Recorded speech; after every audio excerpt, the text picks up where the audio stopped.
오늘 창세기에 등장하는 아브람을 보면 아브람 인생에는 공짜가 없다고 하는 것을 우리에게 보여주고 있습니다. 공짜가 무엇입니까? 힘들이지 않고 돈 들이지 않고 노력하지 않고 거저 얻어먹겠다는 것이 공짜입니다. 이 큰 성을 버리지 아니하면 성공할 수 없습니다. 창세기 14장에 보게 되면 소돔에 거주하던 롯이 사로잡혀 갔습니다. 이때 아브람은 맨손 놓고 먼 산만 바라본 것이 아니라 가신들 318명을 거느리고 쳐들어가서 롯을 뺏어오고 잃었던 모든 재산을 찾아오고 가족들을 다 찾아오는 것을 볼 수 있습니다. 이렇게 아브람은 아주 적극적이었었습니다.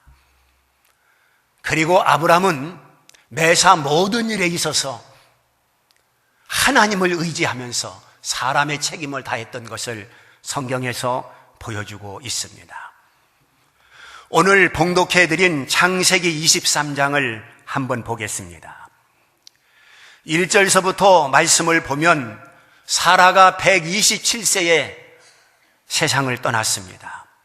2절에 보면 아브람은 몹시 슬퍼하고 애통하는 것을 보게 됩니다. 그가 본토와 친척과 아비집을 떠나 가나안 땅에 왔는데 자기 아내 묻을 무덤 하나 없었습니다. 그래서 3절 보게 되면 해쪽 속에게 말하여 4절에 보게 되면 나는 당신들 중에 나그네요 거류하는 자이니 당신 중에서 내게 매장할 소유지를 좀 달라고 그럽니다. 이것은 공짜로 달라는 것은 아니었었습니다. 6절에 보게 되면 그들이 말을 합니다. 내 주여 들으소서 당신은 우리 가운데 있는 하나님이 세우신 지도자이시니 우리 묘실 중에서 좋은 것을 택하여 당신의 죽은 자를 장사하소서. 우리 중에서 자기 묘실에 당신의 죽은 자 장사함을 금할 자가 없으리이다. 원하는 대로 가지라는 것입니다. 당신은 하나님이 세우신 지도자인데 누가 거절하겠습니까? 그때에 9절에 보게 되면 아브라함이 이렇게 말합니다. 그가 그의 밭머리에 있는 그의 막벨라 굴을 내게 주도록 하되 충분한 대가를 받고 그 굴을 내게 달라 그럽니다. 충분한 대가를 받고 그 굴을 내게 달라. 그랬더니 가나안에 살고 있는 햇사람들 좀 보세요. 11절에서 이렇게 말합니다. 내 주여 그리 마시고 내 말을 들으소서. 내가 그 밭을 당신에게 드리고 그 속의 굴도 내가 당신에게 드리되 내가 내 동족 앞에서 당신에게 드리오니. 그러니까 공짜로 주겠다는 것입니다. 가지라는 것입니다. 그때에 아브라함은 13절에서 다시 이렇게 말합니다. 그 중간에 보면 내 말을 들으시오. 내가 그 밭값을 당신에게 주리니 당신은 내게서 받으시오. 나는 공짜는 싫습니다. 밭값을 당신에게 줄 테니까 그 밭값을 받으시오. 그러니까 가나안 햇사람이 또 뭐라고 그러냐면 15절에 보면 내 주여 내 말을 들으소서. 땅값은 은 400세겔이니 그것이 나와 당신 사이에 무슨 문제가 되리까? 이 말은 무슨 말이냐면 땅값이 겨우 은 400세겔 정도밖에 안 되는 땅입니다. 당신과 나 사이에 무슨 땅값을 주고받고 하겠습니까? 그냥 공짜로 가지세요. 당신과 나 사이가 그런 사이가 아니지 않습니까? 이렇게 오히려 공짜로 주겠다고 애원을 합니다. 그런데 16절에 보게 되면 아브라함이 에브론의 말을 따라 에브론의 핵족속이 듣는 데서 말한 대로 상인이 통용하는 은 400세겔을 달아 에브론에게 주었더니 그랬습니다. 공짜로 주겠다는데 기어이 공짜로 받지 않고 은 400세겔을 안겨줍니다. 그리고 난 다음에 18절에 보면 모든 핵족속이 보는 데서 아브라함의 소유로 확정된지라. 모든 사람들이 보는 데서 내가 돈 주고 산 것이 확실하지. 내가 돈 주고 샀기 때문에 이것은 내 땅이지. 모든 사람들이 보는 데서 확정했다는 것입니다. 사랑하는 성도 여러분, 이 말씀을 보십시오. 햇사람은 아브라함에게 매장할 땅을 공짜로 주겠다고 사정을 오히려 합니다. 그러나 아브라함은 끝까지 거절하고 은 400세겔을 그 사람들에게 주는 것을 보게 됩니다. 아브라함은 공짜를 좋아하지 아니했습니다. 아브라함 인생에 공짜는 없다고 생각한 것입니다. 공짜라고 하는 것은 좋을 때는 좋지만 반드시 문제가 따라온다고 하는 것을 아브라함은 알고 있었습니다. 웬만한 사람 같으면 춤을 추며, 웬만한 사람 같으면 횡재를 만났다며, 웬만한 사람 같으면 하나님의 은혜라고 하면서 덥석 받아먹을 것입니다. 그러나 그러다가는 훗날 낭패를 보는 경우가 얼마든지 있을 수가 있는 것입니다. 공짜라고 하는 것이 얼마나 불확실한가를 아브라함은 잘 알기 때문에 끝까지 공짜로 그 땅을 받지 아니하고 정당한 대가를 지불하고 자기 땅으로 만드는 것을 볼 수 있습니다. 우리 성도들은 하나님의 주권과 인간의 책임 사이에 있다고 하는 것을 알아야 됩니다. 하나님의 주권과 인간의 책임 그 중간에 내가 서 있습니다. 우리는 하나님의 주권을 믿는 사람들입니다. 하나님의 주권을 인정합니다. 하나님의 역사를 움직이는 줄 믿습니다. 개미 한 마리가 죽고 사는 것도 하나님의 뜻에 있다고 하는 것 우리 믿습니다. 내가 우연히 태어난 것 아닙니다. 내 마음대로 사는 인생이 아닙니다. 하나님의 주권 아래, 하나님의 손아귀에 내가 들어있는 줄 믿습니다. 그러나 이렇게 하나님의 주권을 강조하면서 하나님께서는 인간의 책임론을 말씀하고 있다고 하는 것을 알아야 됩니다. 하나님의 뜻을 성취해 가는데 사람을 통해서 하나님의 뜻을 성취하고, 하나님의 일을 하는 데 있어서 사람을 통해서 하나님의 일을 합니다. 그러므로 사람에게 하나님은 책임을 주었고 때로는 의무를 주었습니다. 그리고 사람에게 의지를 주신 것입니다. 하나님의 은혜는 특별 은혜와 일반 은혜가 있습니다. 특별 은혜, 일반 은혜, 무엇을 말합니까? 사람이 죽을 병에 걸렸습니다. 병원이 버리고 의사가 버렸습니다. 살 희망이 없다는 것입니다. 그런데 하나님께 기도했더니 하나님께서 살려주었습니다. 이것을 특별 은혜라고 말합니다.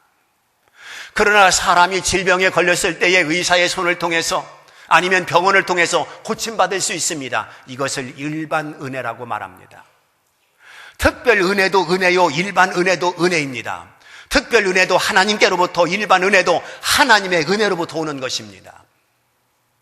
우리는 두 개를 부정할 수가 없는 것입니다.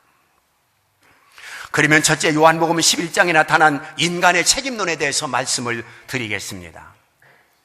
나사로가 죽었습니다. 우리 예수님께서 친절하게도 나사로의 무덤을 찾아갔습니다. 그리고 사람들에게 명령하기를 돌을 옮겨 놓아라 이렇게 말씀하십니다. 사람들이 돌을 옮겨 놓았습니다. 우리 예수님께서는 나사로야 나오너라 명령했습니다. 죽은 지 나흘 뒤는 나사로가 무덤에서 나왔습니다. 예수님께서는 사람들에게 이제 수족을 배로 동인 채로 나온 그 나사로에게 그것을 풀어주라고 그랬습니다. 사람들이 풀어줘 왔습니다.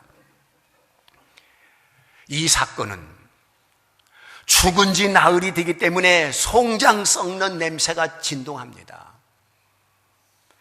그런데 예수님께서 그 나사로를 살렸다고 하는 것은 바로 예수님은 하나님의 아들이요 창조의 능력을 가지신 분이요 그 능력의 무한하심을 우리에게 보여주고 있는 것입니다. 바로 예수님은 절대자라는 뜻입니다. 나사로의 죽었다가 살아난 이 사건은 이 엄청난 하나님의 능력이 나타나고 있는 것을 볼 수 있습니다. 그런데 우리는 그 사건 속에서 예수님께서 사람들에게 돌을 옮겨 놓아라 이렇게 명령을 하셨습니다.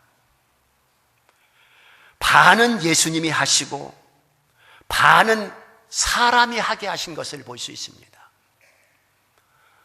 다시 말씀드리면 돌을 옮겨 놓으라 하시는 이 말씀 속에 인간의 책임을 강조하고 있는 것입니다. 주님께서 돌 옮길 힘이 없겠습니까? 예수님이 십자가에 죽으시고 무덤에 장사시킬 때에 육중한 돌로 무덤 어귀를 막고 거기에 빌라도의 인장을 찍어 아무도 손을 대지 못하게 했습니다.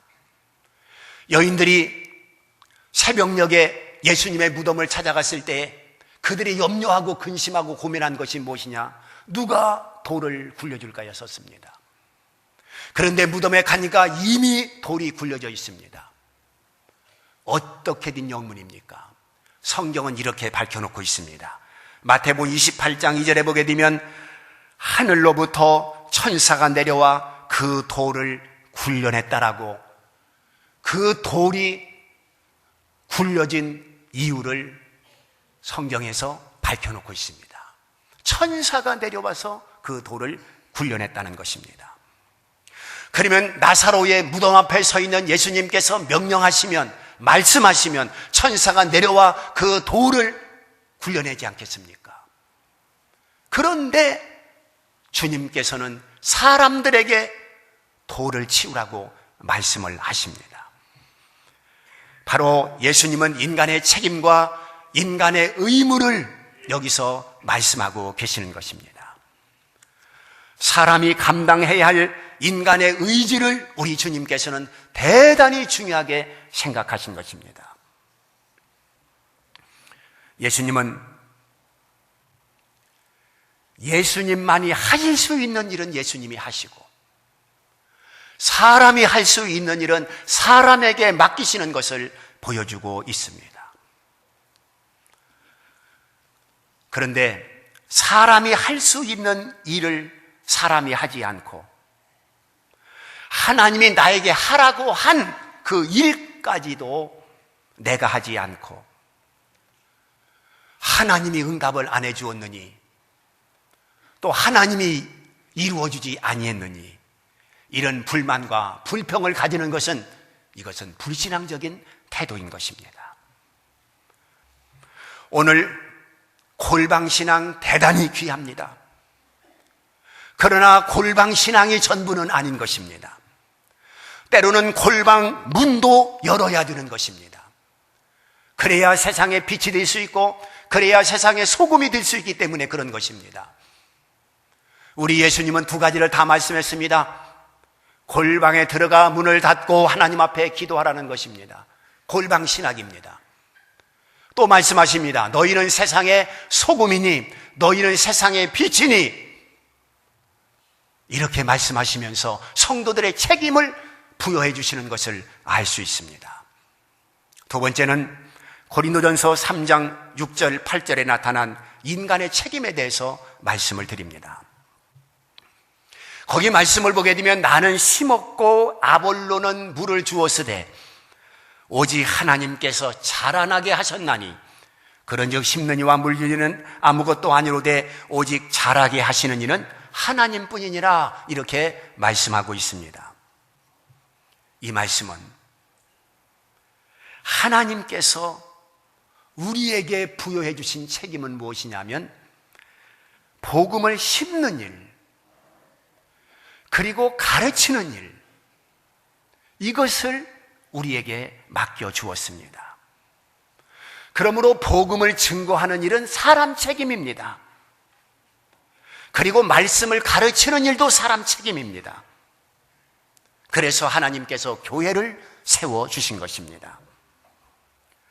복음의 씨를 뿌리는 일은 사람이 할 수 있는 일이기 때문에 하나님께서 사람에게 부여해 주신 책임 중에 책임인 것입니다. 우리 예수님께서는 복음 증거에 대해서 수도 없이 우리에게 당부하시고, 때로는 부탁하시고, 때로는 명령하신 것을 볼 수 있습니다. 때로는 유언적으로 복음을 증거하라고 말씀하시고, 때로는 하늘의 권세와 땅의 권세를 가지고 모든 족속으로 제자를 삼으라고 말씀하시고, 또 또한 제자들이 복음을 두려워하고 복음을 증거하다 낙심할까봐 오순절날 성령을 주셔서 그들이 성령을 충만히 받게 하여 복음을 증거하도록 맡겨주신 것을 볼 수 있습니다. 복음 증거가 그렇게 중요하기 때문에 우리 주님께서는 우리에게 책임을 주신 것입니다. 사랑하는 성도 여러분, 하나님께서 또한 가르칠 사명을 우리들에게 허락해 주었습니다. 구약에는 선자를 세우시고 신약에는 사도들을 세우시고 그리고 현 시대는 에베소 4장 11절 말씀을 보니 목사와 교사와 복음 전하는 자를 세웠다고 말씀하고 있는 것을 볼 수가 있습니다. 그러므로 가르치는 것까지라도 하나님께서 우리들에게 부여한 사명 가운데 하나인 것입니다. 그러므로 우리는 복음을 전할 사명, 말씀을 가르칠 사명이 있다고 하는 것을 알 수 있습니다. 경청하는 자들에게 거듭나게 하고 또한 말씀으로 그 영혼을 자라게 하는 것은 사람이 못합니다. 그래서 그것은 하나님이 하시는 것입니다. 아볼로가 물을 주고 나는 심고 자라게 하는 이는 하나님이시라고 말씀하고 있습니다. 그러므로 오늘 우리가 맡은 책임은 복음을 전하고 가르치는 것이 한계입니다. 그 다음에 하나님이 하시는 일은 거듭나게 하는 것, 중생시키는 것, 그리고 말씀으로 그 영혼이 성장시켜 나가는 것, 이것은 하나님이 하시는 일인 것입니다. 그러므로 우리 성도들이 저 사람이 거듭날까 거듭나지 못할까 염려할 필요가 없습니다. 내가 말씀을 전해서 저 사람이 영혼이 자랄까 자라지 못할까 걱정할 필요 없습니다.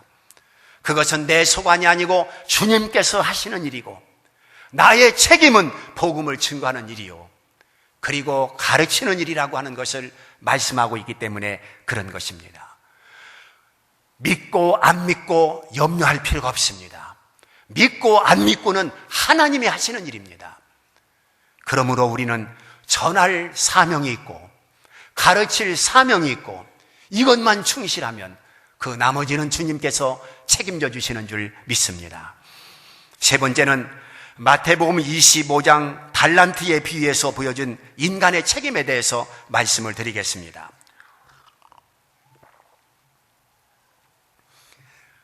마태복음 25장에 보면 한 달란트 받은 종의 실수를 크게 부각시키고 있는 것을 볼 수 있습니다. 그 실수를 오늘 목사들이 답습하고 성도들이 답습하고 있는 안타까운 현실을 보게 됩니다. 5달란트, 2달란트 받은 사람은 즉시 가서 장사를 했다고 했습니다. 그런데 1달란트 받은 사람은 그 달란트를 땅속에 묻어 놓았습니다. 왜 땅속에 묻어 놓았을까요? 땅속에 묻어 놓은 이유가 있습니다. 바로 성경에서 그 이유를 이렇게 말하고 있습니다. 주인은 심지 않은 데서 거두는 줄을 내가 알았으므로 그럽니다. 이게 착각입니다. 주인은 심지 않은 데서 거두는 줄 내가 알았으므로 당신의 돈을 땅속에다 묻어 놓았다는 것입니다.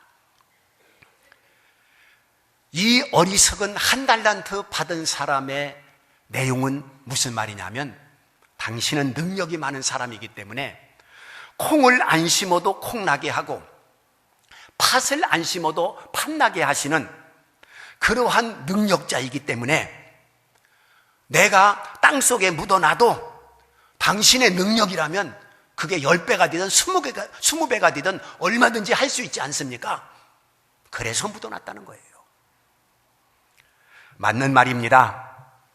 하나님은 무에서 유를 창조하신 절대자이십니다. 그러나 그렇게 알고 땅속에 묻어놓은 이 종에 대해서 그 주인이 칭찬했습니까? 참 잘했다고 어깨 두드려 줬습니까? 아닙니다. 이 악하고 게으른 종아, 악하다는 것입니다. 게으르다는 것입니다. 그리고 가지고 있는 1달란트를 뺏어서 5달란트 가진 사람에게 주었다는 사실을 기억해야 됩니다. 무엇을 뜻합니까? 주님은 그 1달란트 땅속에 묻어놔도 10배, 100배 주님께서 만들 수 있는 능력자이면 틀림이 없습니다. 그러나 주님은 그 이전에 사람에게 책임을 부여해주고 있다고 하는 것을 알아야 됩니다.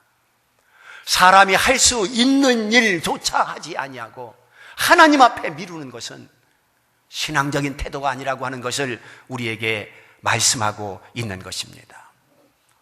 사랑하는 성도 여러분, 생각해 보십시오. 하나님께서 창조의 능력이 계시다고 봄에 씨를 뿌리지 아니하고 가을에 거둘 것을 기대한다면 이 사람이 온전한 사람입니까? 씨를 뿌리지 아니하고 거둘 것을 기대하면서 하나님 앞에 골방에 들어가 기도만 하고 있다고 한다면 그 사람은 건전한 신앙을 가지고 있지를 못한 것입니다. 불건전한 신비주의라고 밖에는 말할 수가 없는 것입니다. 씨를 뿌리고 그 씨를 가꿀 때에 열매를 기대하는 것이 바로 정상적인 신앙관인 것입니다. 하나님도 엿새 동안 일했습니다. 그리고 10계명, 4계명을 보게 되면 엿새 동안 힘써 네 모든 일을 하라고 우리에게 당부했습니다. 잠언서에서 말씀하고 있습니다. 일하기 싫거든 먹지 말라는 것입니다. 김용규 목사님이 이 말씀 붙들고 가나안 농군학교를 세운 것입니다. 게으른 사람을 향해서 말씀하고 있습니다. 게으른 자여 개미한테로 가서 그가 하는 것을 보고 배우라고 말씀하고 있습니다. 오늘 학생들이 공부는 전혀 하지 않고 명문대에 합격시켜달라고 하나님 앞에 기도하고 있는데 그것은 하나님을 만홀히 여기는 것입니다. 하나님은 라우디아 교회를 향해서 권면할 때에 요한계시록 22장 18절에 보게 되면 불로 연단한 금을 사라, 흰옷을 사서 입으라, 안약을 사서 발라라. 여기 이 모든 것들은 다 영적인 것들인데 사라고 말씀하고 있습니다. 무엇을 뜻하고 있습니까? 구원도 은혜고 천국도 은혜고 구원도 공짜고 은혜도 공짜이지 않습니까? 그렇지만 우리가 하나님 앞에 나와야 그것도 받을 수 있는 것이고 성경은 힘써 찾으라, 힘써 알아라, 힘써 불러라 말씀하고 있습니다. 힘을 쓰라는 거예요. 만사가 하나님의 손 안에 있다고 하는 것을 우리는 믿습니다. 그러나 그 하나님은 인간에게 책임을 부여해 주었다고 하는 것도 믿어야 되는 것입니다. 그래서 공짜가 없다는 것입니다. 사랑하는 성도 여러분, 내 인생에 공짜는 없다. 이런 아브라함의 신념을 우리도 가지고 이 세상에서 하나님이 맡겨주신 책임을 다할 수 있기를 주님의 이름으로 축원합니다.